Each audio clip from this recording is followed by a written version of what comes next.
যশোরের গদখালির হাড়িয়া পানিসারা ফুলমোড়ে আরও একটি সুন্দরতম পার্ক হলো সর্দার গ্রিন ভ্যালি পার্ক। এই পার্কটা অনেক সুন্দর, এর গেটটি অনেক সুন্দর। আমরা ভিতরে প্রবেশ করতেছি ভিতরে পরিবেশ দেখানোর জন্য।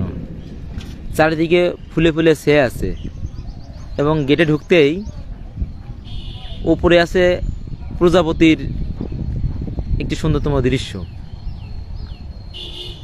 এখানেও অত্যন্ত সুন্দর ফুলের চারা গাছ, খেলাধুলা করার কিউট জোন বাচ্চাদের সবই আছে।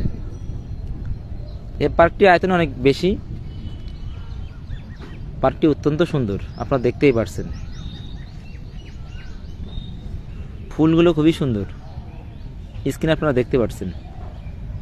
আপনারা গদখালি আসলে হাড়িয়া পানিসারা ফুলমোড়ে সর্দার গ্রিন ভ্যালি পার্কটা ঘুরে যেতে পারেন। চারিদিকে দৃশ্যটা খুবই সুন্দর। আপনাদের সবার আসার দাওয়াত রইল। ইনশাল্লাহ আপনারা আসবেন, ঘুরবেন, দেখা হবে। সর্দার গ্রিন ভ্যালি পার্ক অত্যন্ত সুন্দর একটি পার্ক, ভিতরে অনেক সুন্দর পরিবেশ।